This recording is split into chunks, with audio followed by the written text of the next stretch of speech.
Episode 4 की opening होती है माकी से, जो कि सालों बाद अपने क्लैन के मेन हाउस जा पहुंचती है to retrieve the cursed tools her clan store in Gojo's absence. उसका सामना सबसे पहले नाया से होता है, जो तुरंत उसे पहचान लेता है। माकी को ये देख के हैरानगी होती है कि नाया उसे उसके चेहरे से पहचानता है, ना कि उसकी बैक साइड से। Since he is a misogynist जो कि लड़कियों को सिर्फ सेक्स ऑब्जेक्ट की तरह ट्रीट करता है, तो वो उसे अपनी बकवास बंद करने को कहता है और ये सजेस्ट करता है कि वो यूटा और मैगमी के साइन में कायम रहे, क्योंकि उसकी अपनी कोई पहचान नहीं। वो उसे ये भी याद दिलाता है कि ना ही उसके पास कोई कर्स एनर्जी है और अब तो उसकी शक्ल भी नहीं बची क्योंकि वो जल गई थी। तो इसलिए वो उसे ये भी याद दिलाता है कि अब वो किसी काम की नहीं है। इसके साथ साथ ही वो उसे याद दिलाता है कि कैसे वो उसे बचपन में बुली किया करता था। इससे पहले वो उसे दोबारा बुली करे माकी आगे को बढ़ जाती है और उसकी बातों से उसको घंटा फर्क नहीं पड़ता। अब वो अपना कर्स ब्लेड हाथ में थामे कर्स टूल्स के हॉल की ओर बढ़ती है, जहाँ एक औरत उसे रोकने की कोशिश करती है, मगर माकी उसकी एक नहीं सुनती। इससे पहले औरत की शक्ल दिखे सीन्स पास्ट की एक फ्लैशबैक दिखाते हैं, जिसमें माकी मेगुमी से बात करते दिखाई देती है। वो उसे साफ साफ बताती है कि क्लैन का लीडर नाओगिता ज़ेनिन लास्ट टाइम उसी के साथ था शिबुया इंसिडेंट में, और उसकी यही इच्छा थी कि क्लैन का नेक्स्ट लीडर मेगुमी बने और उसके तमाम टूल्स और ट्रेजर्स मेगुमी ही पोजेस करे। मेगुमी को इन सब से फर्क नहीं पड़ता और वो माकी को परमिशन दे देता है to become the next clan leader, since Maki और उसकी जुड़वा बहन माई की एक ही इच्छा थी क्लैन को लीड करना। माकी क्रिटिकल थिंकिंग करते दिखाई देती है। उसका मानना है कि वो भी क्लैन को लीड नहीं कर सकती because of my who also wants to lead the clan. Scenes वापस प्रेजेंट में शिफ्ट होते हैं, जहां हमें दिखाया जाता है कि माकी को और कोई नहीं बल्कि उसकी अपनी माँ ही रोक रही है हॉल में जाने से। उसकी माँ क्लैन में रहते हुए एक काम वाली नौकरानी बन कर रह गई है, ये उसके लिबास से ही जाहिर होता है। दूसरी तरफ हमें माकी के अंकल्स नाया और जिनीची दिखाए जाते हैं, जो कि क्लैन के फ्यूचर की बातें करते दिखाई देते हैं। जिनीची ये मानता है कि अगर मेगुमी को क्लैन का लीडर बना दें तो वो जापान की 3 मेन क्लैन्स में अपना स्टेटस ऊंचा कर सकते हैं, क्योंकि मेगुमी के उन क्लैन लीडर्स के साथ अच्छे ताल्लुकात हैं। तो इन मेन फैमिलीज में Zenin clan, Gojo clan and कामो क्लैन है। गोजो तो जैसे मेगुमी का दूसरा पिता था, और कामो क्लैन की बात की जाए तो उसका नेक्स्ट लीडर अपने बाप के बाद चोसो खुद है, व्हिच एक्सप्लेन्स कि कैसे मेन क्लैन्स मेगुमी को लीडर बनता देखकर ज़ेनिन क्लैन को फौरन से अपना इक्वल एक्सेप्ट कर लेंगे। नाया एकदम से चौंक जाता है ये सुनकर, क्योंकि उसे लगता था सब उसके नेक्स्ट लीडर बनने के फेवर में है। जिनीची फौरन से अपनी स्टेटमेंट चेंज करता है, ये बोलते हुए कि सिंस जुजुत्सु हेडक्वार्टर्स ने ये लॉ पास किया है कि अगर कोई गोजो को उसकी सीयू से आजाद करने की कोशिश करे तो वो जुजुत्सु वर्ल्ड का गद्दार माना जाएगा। लिहाजा जिनीची प्रपोज करता है कि क्यों ना एक तीर से 3 शिकार करें और मेगुमी, माकी और माई को गद्दार एक्यूज करके उनका कत्ल कर दें, ताकि वो जुजुत्सु हेडक्वार्टर का फेवर गेन कर सकें। और वैसे भी ये बात सच है कि वो गोजो को आजाद करने के चक्रों में है, जो कि इस वक्त जुजुत्सु हेडक्वार्टर्स में एक क्राइम समझा जाता है। दूसरी तरफ माकी फाइनली हॉल में पहुंचती है, जहां उसके पिता ओगी ज़ेनिन पहले से ही उसके इंतजार में खड़े होते हैं। माकी एकदम शॉक में चली जाती है to see Mai beaten up on the ground in Ogi's feet. जी हाँ, ओगी को अपनी बेटियों से इतनी नफरत है कि वो उनका कत्ल करने तक वो तैयार है, क्योंकि ज़ेनिन क्लैन बेटों को तरजीह देता है, बेटियों को नहीं। This explains why Maki and Mai ran away ages ago. Maki उसे अपने ब्लेड से मारने आती है, मगर वो उसको अपने ब्लेड से पहले ही जख्मी करता है। और यहाँ बहुत ही बुरा सीन दिखाया जाता है, जहाँ माकी और माई दोनों ही मौत का सामना करते हुए दिखाई देती हैं। ओगी माकी और माई दोनों को घसीटते हुए डंजन की तरफ ले जाता है, और इवन तो उसकी दोनों बेटियां मौत के कुएं में हैं, वो उन्हें बातें सुनाता है कि कैसे उनकी वजह से वो क्लैन का नेक्स्ट लीडर नहीं बन सका और उसका भाई नाओगिता उसकी जगह ले गया, क्योंकि उसने बेटों को जन्म दिया हुआ था। वो अपने फेलियर्स का सारा इल्जाम अपनी बेटियों पे डालता है। वो उन्हें फाइनली डंजन में फेंकता है, जहाँ उसने लो ग्रेड कर्सेस को कैद कर रखा है। उसे लगता है कि दोनों बेटियों को भूखे कर्सेस खा जाएंगे। इससे पहले कर्सेस उन पर हमला करें, माई होश पकड़ती है और माकी को इस हालत में देखकर रोती है। वो उसे अपनी गोद में रखती है और अपनी सीक्रेट कर्स टेक्निक का इस्तेमाल करती है। वो अपने आप को और माकी को उसकी सबकॉन्शियस में ले जाती है, जहाँ दोनों बहनें एक बीच पर सही सलामत दिखाई देती हैं। वो माकी से शेयर करती है कि उसकी कर्स टेक्निक कुछ खास नहीं, इसलिए उसने आज से पहले किसी को बताया नहीं, ताकि उसकी बेइज्जती न हो। अब वो माकी को चार्ज देती है और बोलती है, बहन जो करना है अब आगे तुमने ही करना है, क्योंकि मैं आगे ही वुंडेड थी और कर्स टेक्निक इस्तेमाल करने से मेरी मौत के चांसेस मजीद बढ़ गए हैं। वो वहाँ से जाने लगती है, मगर माकी उसको रुकने का बोलती है। माई थोड़े समय के लिए रुककर उसे बोलती है कि ज़ेनिन क्लैन में ट्विंस को वैसे भी बैड लक समझते हैं, जबकि बाकी की दुनिया ट्विंस को एक ही समझती है। इसलिए वो एडवाइस करती है कि माकी उसके हिस्से की लड़ाई करे और पूरे क्लैन को डिस्ट्रॉय कर दे। वो उसके हाथ में एक वीट का ग्रेन देकर गायब हो जाती है। उसकी कर्स्ड एनर्जी से माकी वापस जिंदा हो जाती है, मगर माई को मरा देखकर उसकी आंखों में आंसू आ जाते हैं। उसके सामने सारे लो ग्रेड कर्सेस भी आ चुके होते हैं। वो माई और अपना ब्लेड हाथ में लेकर कर्सेस को एक्सरसाइज करने के लिए आगे बढ़ती है। उसके पिता को अचानक से फीलिंग आती है कि सारे कर्सेस को किसी ने एक्सरसाइज कर दिया है, यानी खत्म कर दिया है। तो वो फौरन से अपनी कर्स टेक्निक एक्टिवेट करता है, ये बोलते हुए कि जोन सी भी बेटी ने ये किया है वो उसकी हड्डियों तक को तोड़ डालेगा। इससे पहले वो कुछ करे, माकी उसके सर के ऊपर वाला हिस्सा अपने ब्लेड से काट देती है, जिससे उसकी इंस्टेंट मौत हो जाती है। इसके बाद माकी क्लैन के मेन हाउस की तरफ चल देती है और उसके माइंड में एक ही आवाज होती है, और वो होती है माई की, जो उसे बोल रही होती है पूरे क्लैन को तबाह कर दो। अचानक से क्लैन की आर्मी सबको माकी के बारे में अलर्ट करती है, जिसमें क्लैन के स्ट्रॉन्गेस्ट एल्डर्स और क्लैन की आर्मी का कैप्टन सामने आता है। नरेशन में ये बताया जाता है कि क्लैन का हर बच्चा उनकी पर्सनल आर्मी में सर्व करता है, यानी कि पूरा क्लैन माकी के अगेंस्ट खड़ा हो जाता है। माकी यहाँ ओरा फार्म करते हुए पूरी आर्मी से लड़ती है अकेले में। शी शोज नो मर्सी, और जो भी उसके सामने आता है वो उसको अपने ब्लेड के साथ काट कर रख देती है। वो एक टाइम पर 10-10 लड़कों को मार गिराती है। इन द एंड माकी हॉल में अकेले खड़ी होती है और उसके पीछे पूरी आर्मी मरी पड़ी होती है। तो जी हाँ, ये वही सीन है जिसका एनिमे फैंस को बहुत बेसब्री से इंतजार था। अब पूरा हॉल नौजवानों के खून से भर जाता है। अब कैप्टन आगे आता है along with the strongest tree of Zenin clan called the high. इनमें जिनीची और 2 और स्ट्रॉन्ग एल्डर्स हैं माकी के। वो अपनी नित नई कर्स टेक्निक से माकी पर हमला बोलते हैं, मगर माकी जुनून में सबको मार जाती है। वो उनकी कर्स एनर्जी के अगेंस्ट एक्ट करती है, इवन तो उसके पास अपनी कोई कर्स एनर्जी नहीं। उसकी रॉ स्ट्रेंथ देखते ही सब उसको टोजी से कंपेयर करते हैं और उसका खौफ खाते हैं, मगर तब तक वो सबको मार गिराती है। वो जिनीची का भी सर कलम कर देती है और उसे समुद्र में फेंकती है। अब हाई का लीडर नाया उसका सामना करते हुए आता है।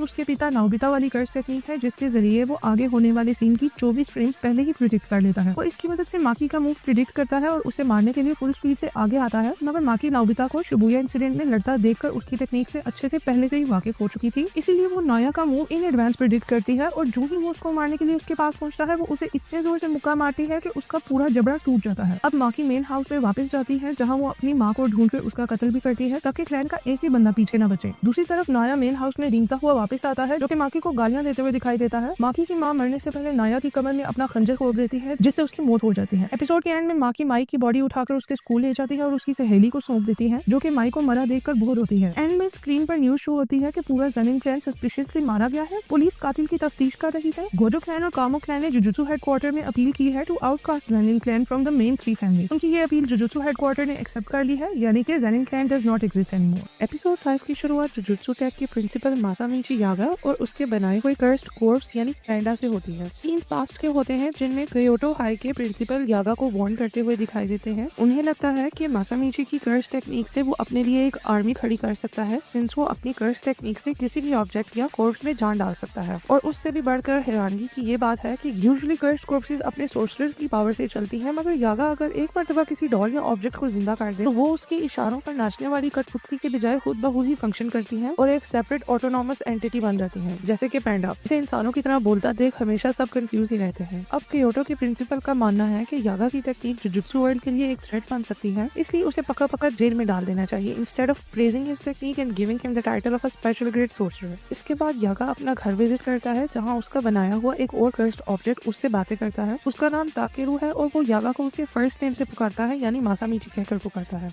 यागा उसे बताता है कि वो वापस जुजुत्सु टेक काम के सिलसिले से लौट रहा है और उसे वापस आने में टाइम लगेगा। आने से पहले वो ताकेरू को प्रॉमिस करता है कि वो उसे उसकी माँ से मिलवाएगा। उसके निकलने से पहले ताकेरू और बाकी कर्स्ड डॉल्स उसको उदासी के साथ अलविदा बोलती हैं। इसके बाद हमें प्रेजेंट के सीन्स दिखाए जाते हैं जहाँ हमें पैंडा और कुसाकाबी दिखाई देते हैं। कुसाकाबी पैंडा को बोलता है कि वो सिर्फ इसलिए उसकी मदद कर रहा है क्योंकि वो यागा को बचाना चाहता है and since he owes Yaga a favour he wants to help Panda so he can rescue Yaga. Scenes वापस माजी की ओर लौटते हैं जहाँ यागा ताकेरू को गार्डन में लेकर जाता है जहाँ वो एक आदमी और व्हील चेयर पर बैठी एक औरत को वेलकम करता है। वो उन्हें एडवांस में वार्न करता है कि वो जिस ताकेरू को पेश करने जा रहा है वो उनका छोटा बेटा ताकेरू नहीं है जो कि रियल लाइफ में मर चुका है, क्योंकि वो एक कर्स्ड ऑब्जेक्ट है जिसके अंदर उसने ताकेरू की सोल इन्फॉर्मेशन एंड पर्सनैलिटी डाली हुई है। इसके बावजूद ताकेरू की माँ उसे देखकर अपनी व्हील चेयर से उठकर उसकी ओर भागने की कोशिश करती है मगर गिर जाती है। अब सीन वापस प्रेजेंट में आते हैं और हमें यागा दिखाया जाता है on the run after headquarters ने उसे मौत की सजा सुना दी थी for thinking that he cooperated the Shibuya incident. रास्ते में उसे क्योटो हाई के प्रिंसिपल जिनका नाम योशिनोबु गाकुगाजी है गली में घेर लेते हैं। वो उसे फोर्स करते हैं कि वो अपनी सीक्रेट टेक्निक रिवील करे जिसके जरिए वो डॉल्स में जान डालकर उन्हें ऑटोनॉमस बना देता है। ऑटोनॉमस मींस खुद ब खुद चलने वाला जीन। उसके बाद गाकुगाजी अपनी कर्स टेक्निक साउंड एम्पलीफायर का इस्तेमाल करते हुए अपनी गिटार की आवाज को कर्स्ड वेव्स में तब्दील करके यागा की ओर एमिट करता है, जिनसे यागा की छाती पर बहुत गहरे घाव बन जाते हैं और वो मौत का सामना करते हुए दिखाई देता है। जब वो रोड के किनारे मर रहा होता है वो रिवील करता है कि सबसे पहले वो किसी भी बॉडी की इन्फॉर्मेशन को सोल इन्फॉर्मेशन में तब्दील करता है, जिसके बाद वो उसे कर्स्ड ऑब्जेक्ट की कोर में प्लेस करता है। वो अगला मेन राज फाश करता है ये बताते हुए कि ये सब काफी नहीं बल्कि कर्स्ड ऑब्जेक्ट को ऑटोनॉमस बनाने के लिए वो एक ऑब्जेक्ट में 3 कंपैटिबल सोल्स डालता है, यानी कि ऐसी सोल्स जो एक दूसरे से मिलती हो और उनकी अच्छी बॉन्डिंग बनती हो। वो अपनी कर्स टेक्निक से मेक श्योर करता है कि वो सोल्स हर टाइम एक दूसरे को ऑब्जर्व करती रहे, जिसकी बदौलत ऑब्जेक्ट्स में फाइनली सेल्फ अवेयरनेस पैदा होती है और वो ऑटोनॉमस बन जाते हैं। ये सुनकर गाकुगाजी शॉक हो जाता है। उसी वक्त वहाँ पर पैंडा एंट्री मारता है जो कि यागा का बनाया हुआ कर्स ऑब्जेक्ट है। वो गाकुगाजी पर हमला नहीं करता क्योंकि ये उसकी नेचर में नहीं है। वो उल्टा यागा को अपनी बाहों में थामे रोना शुरू कर देता है। सीन्स फाइनली हमारे लीड्स यूजी एंड मेगुमी की तरफ शिफ्ट होते हैं। उन्हें टेंगन की बताई हुई बातें याद आती हैं, जो कि उन्हें हाकारी के सीक्रेट फाइट क्लब की लोकेशन बताता है और सावधान रहने के लिए बोलता है, क्योंकि हाकारी के फाइट क्लब में काफी कर्स्ड यूजर्स मौजूद हैं। मेगुमी को टेंगन से पता चलता है कि हाकारी सॉर्सरर्स की लड़ाई करवाता है in front of non sorcerers to make money, जो कि जुजुत्सु हेडक्वार्टर्स के सीक्रेसी आर्टिकल्स को वायलेट करता है। अब मेगुमी और यूजी फाइनली फाइट क्लब की बिल्डिंग के बाहर पहुंचते हैं। मेगुमी यूजी को कपड़े चेंज करने का बोलता है, क्योंकि उसे लगता है कि अगर हाकारी को पता चला कि ये जुजुत्सु हाइसे हैं तो वो भाग निकलेगा। यूजी मजाक में पूछता है कि वो लोग भला कब जुजुत्सु वालों के साथ हैं, सिंस वो गोजो को सपोर्ट करते हैं। मेगुमी बोलता है कि भाई हम ग्रे जोन में हैं और ऐसा सिर्फ हाकारी को लगता है बुद्धू, हम एक्चुअली जुजुत्सु वालों की तरफ से नहीं हैं। अब गैराज में हाकारी के सिक्योरिटी गार्ड्स उन्हें रोकते हैं। मेगुमी अचानक से बड़े बड़े झूठ बोलकर गार्ड्स को कन्विंस करता है कि हम यहाँ फाइट क्लब में पार्टिसिपेट करने आए हैं। गार्ड्स फाइट क्लब मूवी की रेफरेंस देते हुए बोलते हैं कि तुम्हें नहीं पता, फाइट क्लब का पहला रूल है that you do not talk about fight club. Megumi झट से बोलता है कि उसने उस बंदे को कत्ल कर दिया था जिसके मुंह से इस फाइट क्लब का गलती से जिक्र निकला। गार्ड्स अचानक से बुद्धू बन जाते हैं, क्योंकि हाल ही में उनका एक फाइटर गायब हुआ था। मेगुमी यूजी का नाम दर्ज करवाता है as a fighter since he thinks he is better than him. साथ ही गार्ड्स को हाकारी की कॉल आती है, जो सिर्फ यूजी को अंदर आने की परमिशन देता है। मेगुमी फिर भी उसके साथ आगे बढ़ता है। रास्ते में वो अपने प्लान की सारी स्ट्रेटेजी डिस्कस करते हैं। मेगुमी बाहर रहकर पार्किंग लॉट में छानबीन करेगा, जबकि यूजी पूरी बिल्डिंग में झांकातांकी करेगा और हाकारी से मिलने की कोशिश करेगा। मेगुमी यूजी को झूठ बोलने का कहता है, क्योंकि उसे लगता है कि अगर उनकी असलियत सबको पता चल गई तो उनके हाकारी के मिलने के चांसेस कम हो जाएंगे और फिलहाल ये बहुत जरूरी है कि वो हाकारी को ढूंढकर उसे अपने साथ कलिंग गेम में शामिल करें, क्योंकि यूटा ने साफ साफ बोल दिया है कि हाकारी उससे भी ज्यादा ताकतवर है। कलिंग गेम को भी सिर्फ 9 दिन रह गए हैं, अगर उन्होंने इन दिनों में पार्टिसिपेट ना किया तो वो लोग मारे जाएंगे। अब यूजी फाइनली अंदर पहुंचा है, जहाँ वो गार्ड से चपड़ी चुपड़ी बातें करके हाकारी की जानकारी निकलवाने की कोशिश करता है। गार्ड उसे सबसे पहले 2 मेन रूल्स बताता है। Rule number 1 is that Yuji is not allowed to run away. उसे वही फाइट करेगा जहाँ ऑडियंस उसे देख सके, और दूसरा रूल ये है कि वो अपनी कर्स टेक्निक्स नहीं यूज कर सकता। बुद्धू यूजी को लगता है कि ये रूल सेफ्टी के लिए बनाया गया है, इसलिए वो कॉन्फिडेंस के साथ बोलता है कि उसे कोई मसला नहीं है अगर वो टेक्निक्स यूज कर भी लेगा। गार्ड उसी वक्त उसे याद दिलाता है कि उनकी ऑडियंस नॉन सॉर्सरर्स है, व्हिच मींस वो उनकी कर्स टेक्निक्स को नहीं देख सकते। अगर वो होने वाली फाइट देख ही नहीं सकते तो वो इंटरेस्ट कैसे लेंगे, और अगर वो इंटरेस्ट ही नहीं लेंगे तो वो कैसे पैसा निछावर करेंगे। आगे बढ़ते हुए वो यूजी को फाइनली बताता है कि हाकारी से तब ही मिला जा सकता है जब आप उसको इम्प्रेस कर जाओ और वो आपके लिए फेक फाइट्स प्लान करे। यानी कि हाकारी पैसों के चक्करों में मैच फिक्सिंग भी करवाता है और उन मैचेस को एंटरटेनिंग बनाने के लिए वो मैचेस की स्क्रिप्ट खुद लिखता है। यूजी जल्द ही रिंग में उतरता है अपने ओपोनेंट से लड़ने के लिए, ये सोचकर कि आज तो उसे हाकारी को इम्प्रेस करना ही है। जब वो आगे बढ़ता है तो उसे पता चलता है कि उसका ओपोनेंट और कोई नहीं, अपना पैंडा ही है। पैंडा भी उसे देखकर खुश हो जाता है। दूसरी तरफ हमें हाकारी दिखाया जाता है, जो अपनी गर्लफ्रेंड किरारा के साथ मॉनिटर रूम में बैठा होता है। उसे पैंडा के पास मैचेस से यकीन हो गया है कि पैंडा को हराना आसान काम नहीं, मगर उसकी बात गलत निकलती है जब पैंडा यूजी के साथ इशारों में हारने का प्लान बना लेता है। वो यूजी बहुत ही बेकार किस्म की फेक फाइट करते हैं एंड शैडो बॉक्सिंग करते हैं। यूजी छलांगे लगाकर हर स्टोरी पर जाके ऑडियंस के सामने फाइट करता है, जिससे क्राउड बहुत ही एंटरटेन होती है और चीयर करती है। इन द एंड पैंडा खुद नीचे गिर जाता है और हार खा लेता है, जिससे हाकारी इंप्रेस होकर यूजी को अपने पास बुलवाने का अंदेशा अपने गार्ड को देता है। किरारा उसे पूछती है कि वो भला कैसे किसी से भी मिलने को तैयार हो गया है। वो उसे बोलता है तुम मेरी सिक्योरिटी जो मौजूद हो तो मुझे कैसा डर। वो किरारा को भेजता है टू रिसीव यूजी। दूसरी तरफ पैंडा पार्किंग लॉट में मेगुमी को मिलता है और बताता है कि कैसे वो इस फाइट क्लब में फंस गया था इन ऑर्डर टू अप्रोच हाकारी। वो बताता है कि हाकारी मॉनिटर रूम में बैठता है, जिसके ऊपर किरारा ने एक ऐसा बैरियर बना रखा है जो सबको उस रूम से उतना ही दूर करता जाता है जितना कि वो उस रूम के करीब होना चाहे। इसी वजह से पैंडा ने बहुत कोशिश की, मगर वो बैरियर नहीं तोड़ पाया और हाकारी को नहीं कन्फ्रंट कर पाया। उसे अब यूजी की टेंशन होने लगती है, सिंस उसे मालूम है कि यूजी अपना कवर इजीली ब्लो कर देगा, सिंस उसे झूठ बोलना नहीं आता। अब किरारा यूजी को रिसीव करती है और हिकारी के ऑफिस में ले जाती है। हाकारी एक अपॉर्चुनिस्ट निकलता है जो कि यूजी को जॉब ऑफर करता है। वो बोलता है कि मेरा 1 घंटे के लिए काम करने से तुम मिलियंस बना सकते हो, मगर क्या काम है वो जानने के लिए तुम्हें मुझे 2 लाख देने होंगे। बातों ही बातों में वो यूजी को बताता है कि उसकी यही स्कीम है लोगों से पैसे बटोरने की, और दूसरी ये कि वो गैम्बलिंग पसंद करता है। वो गैम्बलिंग सिर्फ पसंद ही नहीं करता बल्कि उसे अपना पैशन और असूल मानता है। उसे लगता है कि गैम्बलिंग खुद बुरी चीज नहीं है, बल्कि लोग इसे तभी बुरा मानते हैं जब वो इसमें हारते हैं। लिहाजा वो सबको एक झूठी तसल्ली देकर उनके पैशन को गैम्बलिंग के थ्रू कंट्रोल करना चाहता है। वो यूजी को बोर्ड में पोजीशन भी ऑफर करता है, ये बोलते हुए कि मुल्क के जो हालात हो रखे हैं बिकॉज ऑफ सोर्सरर्स जिनका पर्दाफाश हो गया है एंड हेडक्वार्टर्स जो हिल चुका है, ये सब का फायदा उठाते हुए वो अपने इलीगल बिजनेस को एक्सपेंड करना चाहता है। वो यूजी के लिए शराब भी निकालता है, मगर यूजी मना करता है पीने से, ये बोलकर के वो अंडर एज है। हाकारी को लगता है कि यूजी इसलिए नहीं पी रहा क्योंकि इसको बहुत जल्द चढ़ती है। अचानक से हाकारी को किरारा की कॉल आना शुरू हो जाती है जो बंद होने का नाम नहीं लेती। हिकारी उसको इग्नोर करते हुए गोजो को याद करता है और बताता है कि गोजो भी ऐसा बंदा है जिसको बहुत जल्दी चढ़ती है। यूजी एकदम नर्वस होकर उसे बोलता है कि भाई गोजो कौन है, वो पहली बार ये नाम सुन रहा है। ये सुनते ही हाकारी को उस पर शक हो जाता है और वो उसे कहता है कि सोर्सरर होते हुए तुम्हें गोजो का नहीं पता, इसका मतलब तुम सच में जुजुत्सु हाई की तरफ से हो। इससे पहले यूजी अपनी उसे स्टोरी एक्सप्लेन करे, हाकारी उस पर हमला बोल देता है और बताता है कि किरारा उसे फोन के थ्रू इशारा ही कर रही थी कि यूजी इज अ मोल। और इसी के साथ हमारा 5वां एपिसोड खत्म होता है। एपिसोड 5 की शुरुआत होती है मेगुमी से, जो कि शैडोज में मूव करते करते हाकारी के फाइट क्लब की सिक्योरिटी को एम्बुश करते दिखाई देता है ताकि वो फाइट क्लब के अंदर घुस सके। प्लान को आगे बढ़ाने के लिए पैंडा भी उसकी मदद करते दिखाई देता है, जो कि 2 सिक्योरिटी गार्ड्स के सामने क्यू रखते करता है। जो ही वो उसके पास आते हैं, पैंडा उन्हें पलक झपकने से पहले मार गिराता है और मेगुमी को लेकर मॉनिटर रूम की ओर बढ़ता है। है ताकि वो दोनों यूजी को बचा सकें, क्योंकि उन्हें मालूम है कि यूजी ज्यादा देर हकारी के सामने नहीं टिक पाएगा since he is too innocent to lie. अब वो रास्ते में किरारा को गुजरते देखते हैं। पेंडा उसे देखकर एकदम सोच में पड़ जाता है कि आखिर ये हकारी के साथ क्यों नहीं है, यानी लाजमी कुछ गड़बड़ है। इतने में ही किरारा भी पेंडा और मेगमी को देख लेती है। उसकी मेमोरी इतनी शार्प होती है कि वो मेगमी को गैराज वाली सीसीटीवी फुटेज से फौरन पहचान लेती है। वो सोचती है कि अगर पेंडा इसे अंदर तक ले आया है, इट मींस कि ये सब लाजमी जुजुत्सु हाइबानों की तरफ से किसी एजेंडा के साथ यहाँ आए हैं। साथ ही उसे याद आती है कि बाप रे, पिंक पानों वाला लड़का भी इन्हीं लोगों के साथ आया था, यानी यूजी भी जुजुत्सु वालों की तरफ से है। वो फौरन से हाकारी को फोन करती है तो make him aware about Yuji being an impostor. उसकी यही कॉल पिछली एपिसोड में कॉन्टेक्स्ट ऐड करता है कि किरारा को कैसे शक पड़ा यूजी लोगों पर और उसने क्यों हाकारी को एपिसोड 5 के एंड में कॉल की और कैसे हाकारी उसकी कॉल के आते ही यूजी पर टूट पड़ा। न मूविंग ऑन, मेगमी किरारा को कॉल मिलाते देख उस पर हमला कर देता है। वो अपनी 10 शैडोज कर्स टेक्निक इस्तेमाल करता अपने शिकिगामी डीमन डॉग को समन करता है जो कि किरारा पर हमला करता है। जो ही वो डॉग किरारा के पास पहुंचता है, एक बहुत ही स्ट्रॉन्ग फोर्स उसे पीछे की तरफ पुश करती है, जिससे वो जहाँ मेगमी के ऊपर गिरता है। इससे मेगमी को रियलाइज होता है कि पेंडा ने उसे पहले ही बताया हुआ था किरारा की कर्स टेक्निक के बारे में, वो क्या पावर होल्ड करती है।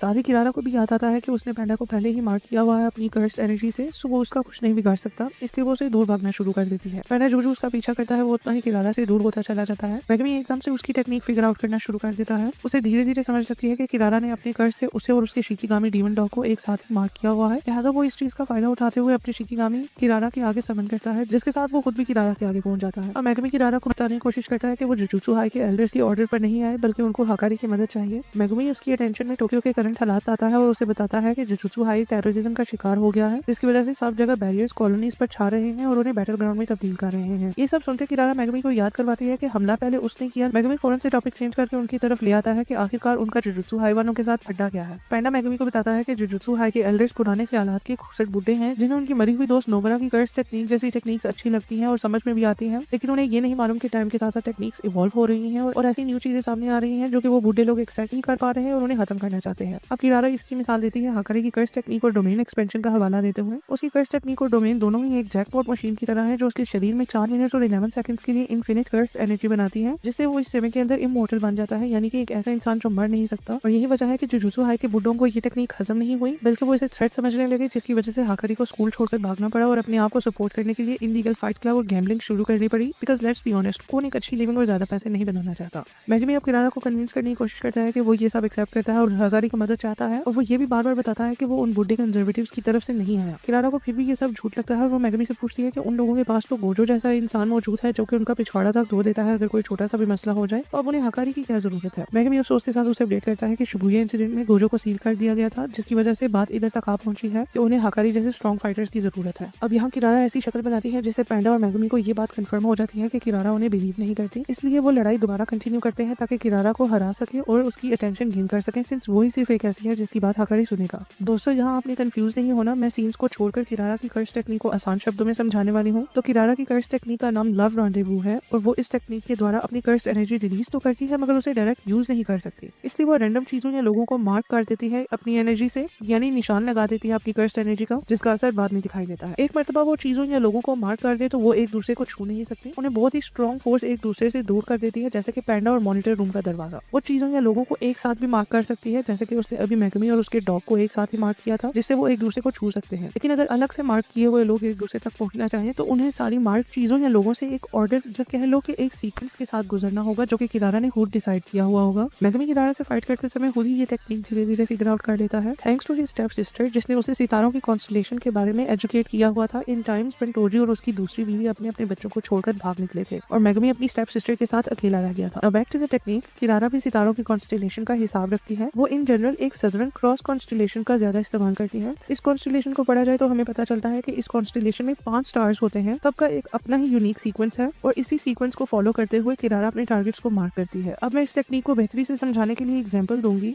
मान लो अगर किरारा सबसे पहले मेगमी को मार्क करती है, उसके बाद 3 और चीजों को मार्क करती है और लास्ट में अपने आप को मार्क कर देती है, तो मेगमी उस तक तब तक नहीं पहुंच पाएगा जब तक वो बीच की 3 मार्क कर्स्ड ऑब्जेक्ट से गुजर न जाए, और वो भी एक सीक्वेंस में, यानी जो चीज नंबर 2 पर मार्क है मेगमी को उसी से पहले गुजरना होगा, वरना वो नंबर 3 वाले मार्क ऑब्जेक्ट या इंसान तक कभी नहीं पहुंच पाएगा। यानी ये कह लो कि उसे किरारा के मार्क किए हुए ऑब्जेक्ट्स का सीक्वेंस भी फिगर आउट करना होगा कि कौन सी चीज किस नंबर पर उसने मार्क की है। वंस मेगमी को ये पता चल जाए तो वो आसानी से किरारा तक पहुंच सकता है और उससे कांटेक्ट कर सकता है। बैक टू द एपिसोड, मेगमी अब किरारा की मार्क सीक्वेंस को फिगर आउट कर लेता है क्योंकि उसे सदर्न क्रॉस कॉन्स्टलेशन की याद आ जाती है। वो अब किरारा की मार्क किए हुए ऑब्जेक्ट से गुजरता हुआ फाइनली किरारा तक पहुंचता है, जिसे अब वो छू सकता है। वो उसे फौरन से पिन डाउन करता है जमीन पर, जिससे वो शांत हो जाती है और अपनी हार एक्सेप्ट कर लेती है। अब मेगमी उसके आगे आगे झुककर उसे माफी मांगता है और उसे एक बार फिर बताता है कि उन लोगों को हकरी की मदद चाहिए। अचानक से कोई बंदा हवा में उड़ते हुए मेगमी और किरारा के बाजू में आकर गिरता है। जब उस बंदे की शक्ल नजर आती है तो पता चलता है ये तो अपना भाई यूजी है। मेगमी एकदम डर जाता है और उसका साथ देने लगता है, मगर यूजी साहब को साइड पर रहने के लिए बोलता है। वो जानबूझकर हकारी से मार खाता है और उससे फाइट बैक नहीं करता टू गेट हिज अटेंशन। किरारा मीठी आवाज में हकारी को रुकने का बोलती है और कहती है कि एटलीस्ट सुन तो लो कि वो लोग उसकी मदद क्यों चाहते हैं। हकारी यूजी से कहता है कि अपना पैशन शो कराओ कि आखिर क्यों तुम इस हद तक जा रहे हो उसकी अटेंशन पाने के लिए। यूजी एकदम सैड होकर बोलता है कि वो किसी चीज के बारे में पैशनेट नहीं है, कि उसका पैशन मर चुका है जैसे टोक्यो के हालात चल रहे हैं। वो फिलहाल मशीन के अंदर फिट होने वाले एक कॉग की तरह काम कर रहा है जो कि मशीन को चलाने में मदद करता है और यही इस एपिसोड का नाम भी है। बस वो उसी तरह शहर में फिर रहा है और सारी कर्स टेक्निक को एक्सरसाइज कर रहा है ताकि शहर को नुकसान से बचा सके। पहले हाकारी को ये बात समझ नहीं लगती और वो उसे मजीद मारता है। उसे एक समय के बाद रियलाइज होता है कि यही यूजी का पैशन है कि वो बुराई को खत्म करना चाहता है। अब वो यूजी को बोलता है कि वो उसकी बात सुनने को तैयार है, मगर वो सेल्फिश भी है। उसे पता है कि जब किसी इंसान को किसी दूसरे इंसान की मदद चाहिए होती है तो उसका यही मतलब है कि वो दूसरे इंसान को अपने साथ खतरों में धकेल रहा होता है। इरादा फिर से हाकारी को आवाज लगाती है कि तुम एकदम हीट अप हो रहे हो जो कि तुम लोगों की मदद करने से पहले होते हो। हाकारी फाइनली एक्सेप्ट कर लेता है ये सब और मेगुमी लोगों को इशारा करता है नीचे बुलाने के लिए टू कट अ डील। उनकी बात खत्म होते ही कलिंग गेम की तरफ से एक कोगानी नामी शिकिगामी उन लोगों के पास आता है और अनाउंस करता है कि किसी प्लेयर ने अपने पॉइंट्स का कोटा पूरा करके गेम में एक नया रूल ऐड किया है, यानी कि एक नाइन्थ रूल ऐड हुआ है। कलिंग गेम के रूल्स की एक्सप्लेनेशन मैंने अपने चैनल पर कर रखी है, लिहाजा उसको लाजमी चेकआउट कर लेना to understand the next part of my explanation. अब इस नए रूल के मुताबिक सब लोग जो गेम में पार्टिसिपेट कर रहे होंगे उनकी पर्सनल इन्फॉर्मेशन सबको रिवील कर दी जाएगी, यानी सब प्लेयर्स एक दूसरे की पर्सनल इन्फो, फॉर एग्जांपल उनके पॉइंट्स, उनका नाम, वो कौन सी कॉलोनी से हैं या उन्होंने कितने नए रूल्स ऐड किए हैं, ये सब देख सकते हैं। ऐसा घटिया और फालतू रूल किसने ऐड किया है ये एपिसोड के एंड में हमें दिखाया जाता है। तो ये रूल एक हाजिमी काशिमो नामी 400 साल पुराने सोर्सरर ने बनाया है जो कि एक नए शरीर में जन्म लेकर सुकुना को ढूंढने आया है, मगर कलिंग गेम में फंस चुका है। उसका कोगेनी उसे बताता है कि वो इतने लोगों का कत्ल कर चुका है कि उसके पॉइंट्स 200 हो गए हैं, यानी वो 2 न्यू रूल्स ऐड कर सकता है। लिहाजा काशिमो पर्सनल इन्फॉर्मेशन एक्सपोज करने वाला रूल ऐड करता है ताकि वो फजूल लोगों पर टाइम ना वेस्ट करे और सुकुना को जल्द से जल्द ढूंढ सके। एपिसोड 7 की शुरुआत में हमें फाइनली केंजाको दिखाया जाता है, who is the mastermind of the culling game. वो एक सासाकी नामी बच्ची के ख्यालों में हाजिर होता है, उसकी सबकॉन्शियस में घुसकर उसे ग्रीट करता है। केंजाको को अपने सर पर खड़ा देख सासाकी तुरंत उससे पूछती है कि वो आखिर है कौन।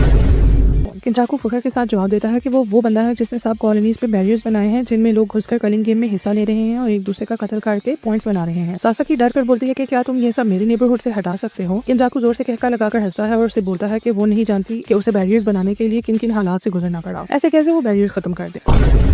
इस दौरान वो सासाकी को बातों में ये बताता है कि कलिंग गेम का हेडक्वार्टर एक बाजू ही में पाए जाने वाला एग्जीक्यूशन सेंटर है जहां लोगों को सजा के तौर पर कत्ल किया जाता था। वो फाइनली सासाकी को ऑप्शन देता है कि वो या तो बैरियर के अंदर रहकर लड़े या फिर बैरियर से बाहर निकल जाए। ये ऑफर केंजाको तकरीबन हर बंदे को दे रहा है शुरुआत में और ये चॉइस सिर्फ एक ही बार सबको ऑफर होगी। वो सासाकी को बताता है कि अगर वो बाहर निकलना चाहती है तो उसका बस हाथ थाम ले और वो जागने पर बैरियर्स के बाहर होगी। अब सासाकी उसका हाथ थामती है और वहाँ से अंधेरे की ओर धीरे धीरे चलना शुरू कर देती है। जब वो अपनी सबकॉन्शियस से निकलकर शहर में पहुंचती है तो केंजाको उसे शुक्रिया बोलता है for being a good friend to his son. Sasaki एकदम कंफ्यूज हो जाती है कि ये आखिर कौन से बेटे की बात कर रहा है। वो अचानक से जागती है और अपने आप को बैरियर के बाहर पाती है और लोगों के साथ। क्राउड में उसे अपने हाई स्कूल के ओकल्ट क्लब का मेंबर इगुची मिलता है। जी हाँ, यहाँ से हमें पता चलता है कि सासाकी और इगुची यूजी के हाई स्कूल फ्रेंड्स हैं जो कि मिलकर हॉरर रहस्य सॉल्व किया करते थे सीजन 1 में, और इन सब ने ही मिलकर सुकुना की पहली फिंगर ढूंढी थी जो कि केंजाको ने खुद ही प्लांट की थी जब वो सुगुरु की बॉडी में नया आया था। सासाकी इगुची से कैच अप करती है जिसके दौरान उसे रियलाइज होता है कि केंजाको शायद यूजी की बात कर रहा था, पर उसे समझ नहीं लगती कि ऐसा कैसे हो सकता है। ये तो सिर्फ हम ही जानते हैं कि केंजाको यूजी की मॉमी के शरीर में घुसकर यूजी के पिता के थ्रू प्रेग्नेंट हुआ था for the sake of his master plan, जो कि हमें आगे पता चलने वाला है। अब सीन यूजी लोगों के ग्रुप की तरफ आते हैं। अकारी फाइनली शांत होकर उनकी बातें सुनने के लिए बैठता है उनके साथ। यूजी और मैगमी उसे बताते हैं कि उनके हालात टाइट चल रहे हैं क्योंकि गोजो को सील कर दिया गया है। अकारी को बहुत बुरा शॉक लगता है, उसका बिहेवियर अब टोटली चेंज हो चुका है और वो अब काफी फ्रेंडली दिखाई देता है। हालात को देखते हुए पैंडा सबको बताता है कि उनके प्रिंसिपल भी मर चुके हैं। सबको पैंडा के लिए बुरा लगता है क्योंकि प्रिंसिपल यागा उसके पिता की तरह थे, मगर पैंडा बहुत ही जिगरे वाला बंदा होता है। वो बोलता है कि यार उसके पिता शिबुया इंसिडेंट में नहीं मारे गए बल्कि गाकुगान के साथ लड़ाई करते वक्त मारे गए। इवन तो वो यागा की मौत पर फूट फूट कर रोया था, वो अब सबको दिलासे देता है कि कोई बात नहीं, सब ठीक हो जाएगा। हकारी को भी दुख होता है कि जो 2 वाहिद बंदे उसके साथ अच्छा बर्ताव करते थे वो दोनों ही ऐसे हालात से गुजरे, एक मारा गया और एक सील हो गया। ये सब सुनने के बाद हकारी फाइनली उनकी मदद करने को तैयार होता है। वो वॉलंटियर करता है कि वो उनके प्लान में हिस्सा लेकर कलिंग गेम को खत्म करने की कोशिश करेगा, मगर ये बोलता है कि इस सब के बदले में उन सबको उसका एक काम करना होगा। जब वो पूछते हैं कि कैसा काम, तो वो हिचकिचाते हुए बोलता है कि जुजुत्सु वालों के लॉस को चेंज करने में उसकी मदद करनी होगी ताकि वो भागना बंद करे और सब सोर्सर्स में इज्जत के साथ दोबारा इंटीग्रेट हो सके। उसे ये काम नहायत ही मुश्किल दिखाई पड़ता है, लेकिन यूजी सुख का सांस लेते हुए बोलता है कि इसमें तो कोई बड़ी बात ही नहीं, ये बहुत ही आसान काम है उनके लिए। अगर इसको डांटने ही लगता है इस बात पर कि मैगमी बीच में आकर बोलता है कि वो उसकी मदद करे करेगा सिंस वो ज़ेनिन क्लैन का सरबराह बन चुका है। हकारी को ऐसा झटका लगता है जैसे कि उसका जैकपॉट लग गया हो। वो मन ही मन में सोचता है कि गोजो और यागा से ज्यादा शौक तो उसे इस बात पर हुआ है। उसे मेगुमी की बात सुनकर तसल्ली हो जाती है कि जुजुत्सु हाई की 3 बिग फैमिलीज में से एक फैमिली उसका सपोर्ट अगर करे तो लॉज वाकई ही उसकी फेवर में चेंज हो सकते हैं। हकारी एकदम मीठा बांधकर मेगुमी को दोस्त बनने की ऑफर लगाता है। यहाँ इन बुद्धुओं को आइडिया ही नहीं कि माकी दीदी ने ज़ेनिन क्लैन का वजूद तक मिटा दिया है। अब मेगुमी कोई क्लैन का हेड नहीं है। पैंडा खुश हो जाता है और सबको कहता है कि आप डिसाइड करो कि कौन सा बंदा कौन सी कॉलोनी में जाएगा, और याद करता है कि यूटा पहले ही एक कॉलोनी में गया हुआ है। अचानक से एक कोगनी हाजिर होता है डिंग डोंग करते हुए। इस दफा कोगनी रिवील करता है कि वो रूल शूल बताने नहीं आया मगर उसे असाइन किया गया है फॉर यूजी। यूजी अचानक से हैरान होता है कि उसने अभी गेम में हिस्सा ही नहीं लिया तो उसे कोगनी कैसे असाइन हो गया। यहाँ हमें पता चलता है कि केंजाकू इस कदर चालाक कर्स था कि उसने हजारों साल पुराने सोर्सरर्स के साथ अलग अलग से पैक्ट साइन किए हुए थे कि वो उनको कर्स ऑब्जेक्ट बनाकर रीइनकार्नेट करेगा नए लोगों के शरीर में, मगर बदले में उन्हें उसके इशारों पर चलना होगा। सिंस उसने यही पैक्ट सुकुना के साथ भी साइन किया हुआ था तो सुकुना यूजी के नाम पर ऑटोमेटिकली गेम में पार्टिसिपेंट बन चुका है। सिंस उन सबको न्यू रूल का पिछले एपिसोड में पता चला था, यूजी अपने कोगनी को ऑर्डर देता है कि वो सब प्लेयर्स की इन्फॉर्मेशन उसे बताए। कोगनी अपने पेट में स्क्रीन खोलता है जिसमें यूजी स्क्रॉल करते हुए पार्टिसिपेंट्स के स्कोर्स चेक करता है। मेगुमी उसे बोलता है कि ऐसी सेटिंग रखो जिसमें हमें सिर्फ 100 या 100 से ऊपर वाले पॉइंट्स वाले पार्टिसिपेंट्स शो हो। कोगनी उसकी नहीं सुनता सिंस वो सिर्फ यूजी को असाइन किया गया है। अब यूजी उसे सेम ऑर्डर देता है तो कोगनी प्लेयर्स को सर्च करने लगता है। जितनी देर वो सर्च करता है मेगुमी अपना दिमाग लड़ाता है और रियलाइज करता है कि गेम में 2 ही तरह के प्लेयर्स हैं। नंबर 1 पर वो हैं जो कि उसकी बहन सुमिकी की तरह जबरदस्ती गेम में ऐड कर दिए गए हैं और अब वो बैरियर से बाहर निकलने की कोशिश में हैं। एंड नंबर 2 पर केंजाकू के रिवाइव किए हुए पुराने जमाने के कर्सेस जो कि गेम में कोई इंटरेस्ट नहीं रखते, बस ऐसे ही रैंडमली लोगों का कत्ल कर रहे हैं और पॉइंट्स बना रहे हैं जब तक उनका अपना मकसद पूरा नहीं हो जाता। यूजी को फाइनली मेगुमी के प्लान की समझ लगती है कि वो ज्यादा पॉइंट्स वाले प्लेयर्स को ढूंढ रहा है ताकि वो उनको कन्विंस करके उनके पॉइंट्स यूज कर सके और ऐसे रूल्स ऐड करवा सके जिनसे मेगुमी की बहन सुमिकी आजाद हो सके। कोगनी 100 या 100 से ज्यादा पॉइंट्स वाले लोगों के नाम देता है। उसकी लिस्ट में नंबर 1 पर काशिमो होता है with 100 points after adding a new rule जो कि फिलहाल कॉलोनी नंबर 1 में है। एंड नंबर 2 पर हिगुरोमा है with 102 points in colony number 2। अब मेगुमी सबको याद दिलाता है कि सबसे पहले उन्हें रूल नंबर 8 की रुकावट से बचना होगा।